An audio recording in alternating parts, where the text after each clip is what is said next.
Yeah, so I'll put some stuff on top of that to seal it. You know, either like some putty. Well, why is it designed that way in the first place if it should be sealed? Why would someone put an air gap or whatever, release, A lot of pressure times, release? like a retrofit, you really don't know until you set it up and find out. Like if we were designing it, we would have an underground tank and it would drop in. It wouldn't go in underwater. It would go in above the water, so it just dropped in. There would be no water in the pipe.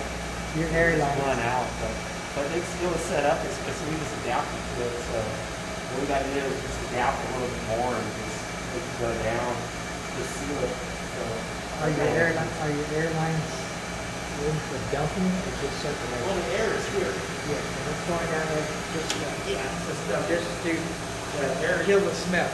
Yeah, the air comes down, it pushes all this out, and it flushes this down there. So it's just debris. We can turn the air, like right now this is at 6, you actually got to turn it down. I turned it up a little too much. So I think if we turn the air down to 5, let's see if it doesn't. It's doing automatic right now. So it's not too bad. Just now, just barely started to come up, so I think it just had the air up too much. It's just overwhelming it, so if you turn that down, and let's try that again.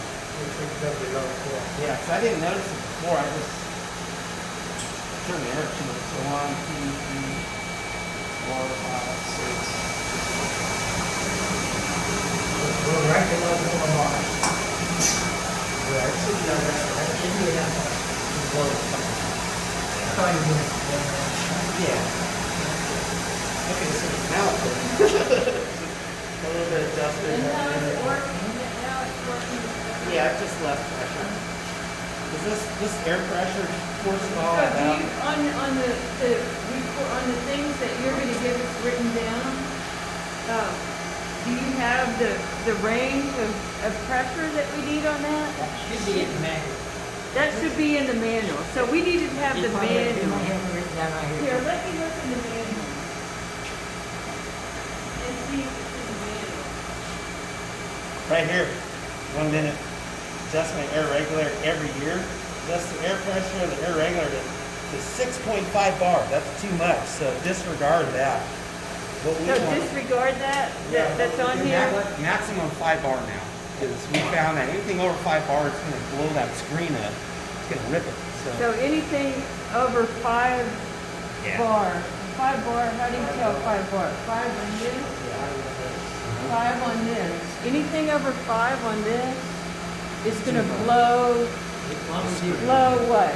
Yeah, the Screen. screen. As Yeah. long as you Blow don't what? mess with it, The filter. it ain't gonna change. Okay, all right. Even if the air compressor goes up to 200 psi. So you just adjust this Yeah, here. set it and forget So it. don't Yeah. touch this, leave it at 5. So we need a label on 4. here. Can Yeah, you 4. put a label on Yeah, all right, here? all Leave right. it 5? Yeah, 4. Okay. No, 4. It's going to be left at 4. 4, okay. Leave it at 4. And All same right. thing with our car wash systems. When that backflow, as the air goes into the line, if it's a direct feed to the pressure pump, it cavitates, right? So we got to turn it down so no air goes in there, so it has smooth transition. This one has like a little header tank here, so the air can The get air this heat. dissipates right there. So that's an issue, you know, with the bigger systems, car wash and stuff like that. And now you've seen it. So that's all that is, just more or less what the air does is actuate the valves. It opens the valve there, it opens the valve here, right here. This is the solenoid. So 1, 2, 3 solenoid valves. These 3 air lines pneumatically open and operate the valves. So as long as the valves are going 90 degrees, you've got enough air.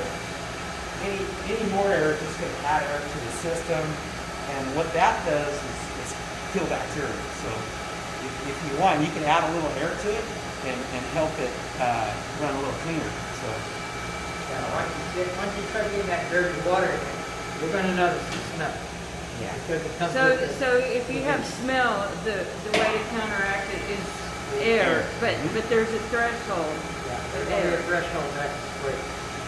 Yeah. To the point where you're not gonna be able to. But as No, the operator, This is actually the air that does the work. This is just the added feature, just This air is coming from your compressor. yeah. There's a lot of features on this that make it versatile. But we try not to use the air That machine compressor right there. for de-germing. Yeah, it's, Yeah, okay, all right. so that's separate. This auto backflush here, we have pressure on this, but there's no flow over here. We're going to put a pressure gauge on this. Yeah, okay, yeah, you were talking about that before. So if there's no pressure over here, if there's pressure over here, it could be this filter, it could be this filter, or it could be this filter here. So there's 3 filters. You can, I guess, let's see. I would say this would probably be the one to check first. So if there's nothing coming out, you've got no pressure over there, or it's low, you can take this out and clean it. It's just a union and a filter wrench. Okay. And then you take that, clean it, put it back in. We got one that's 200 micron. This is, I think, 100 micron. So the 100 micron looks like it's doing okay. It's not loading up. It's not restricting the flow or anything like that. So we'll leave the 100 micron in here. I think I got an extra one so you can swap it out. And then clean it, while this thing's running or whatnot. So Once it starts getting dirty, that's the one that's going to be affected. yeah, I would check this first. If that doesn't do it, then maybe that blue filter over there. And then you can bypass this thing with the red handles right here, right? That's the same kind of heads we use. Yeah, so you can bypass it and check to see if this is restricting the flow as well. So if you've done this and this, then it's probably that. And we'll have the dial on there, and you can see when it's getting low. This should have like a minimum, like 20 psi on in there. Just enough to keep it full. As long as there's a positive pressure on that, it's not 0, then it should be okay because it's filling up a reservoir. The reservoir feeds the pump. And yeah, Where's the reservoir? the reservoir is in here. It's a little black box right here. It's going to be right in my way again. Here's the Right here's into the when you're cover. pulling your access. Huh? Yeah, there's right there. You can reach it in there and push the, it's like a toilet, so it has like a float valve in there. Oh, okay. So you can push it, clear it out, whatnot.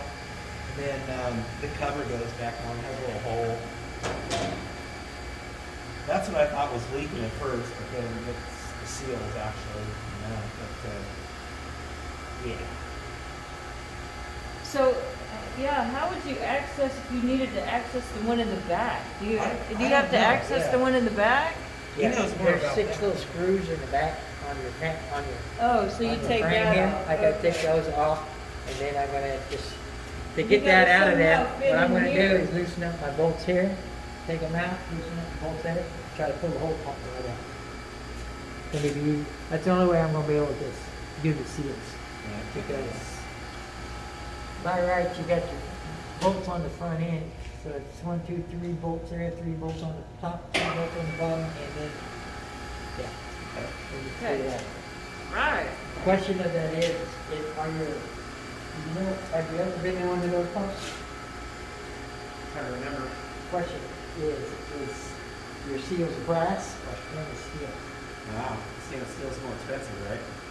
Well, yeah, stainless but you don't steel's want more dissimilar. You want it to be the same, right? Yeah, but we want it to remain the same, yes, but usually when we deal with Arthur, it's always, the seals in there are in brass. And then our packing and everything, seals packing go inside our brass and goes to the side. So if it's stainless steel, that means it's made for hot water. Ah, yeah, okay. It's probably stainless. then. So, Yeah. How do we well, know? it Is shouldn't it? How do we know what it is? Here, By the time let's see if I'll it- have to pull it out. you'll have to pull it out and see. Okay.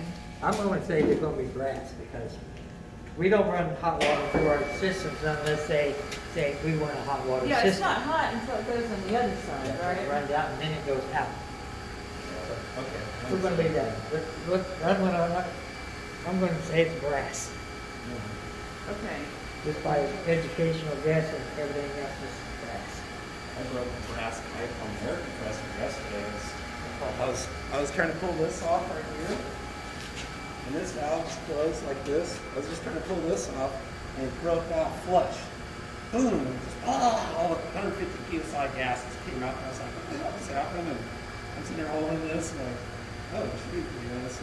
Whistling, wasn't it? Yeah, I was able to get I put the channel locks in there, the jock says flush, the pipe broke the flush, so I put the jaw in there and was able to twist it out. And then I just removed the broken piece and I have this where they have 2 ball valves, like 1, 2, it's weird. Oh gosh, yeah. But yeah, I put it together, replaced this was leaking, so that's new. And yeah, this compressor is good. It's like runs nice and cool, there's no leaks, nothing. So what caused this?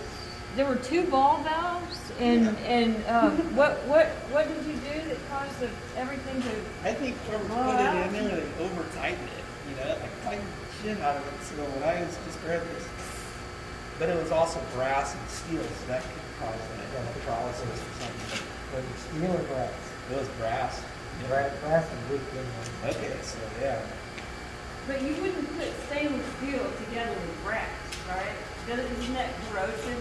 It can If cause you put electrolysis. dissimilar Yeah, metals bimetallic together, corrosion. Yeah. right? So if you have stainless, you stick with stainless. If you have brass, you stick with brass. That's the rule of thumb, but it isn't necessary. There's always been the one kind of pressure to run. You know the brass is softer than stainless steel. Yeah. And it's stainless steel is kind of really easier than steel itself. But like that category there, I don't use brass. This brass, right into the steel, but not a We've got different. stainless steel. And then we've got, here, look, hold on, I need to put on my glasses. Is that corrosion or This is is that brass. orange? That's just that's my. Yeah, that's brass all the way up to here. And then this is just galvanized. And that's Galvanized galvanized. pipe. So brass and galvanized is not really what you do, right?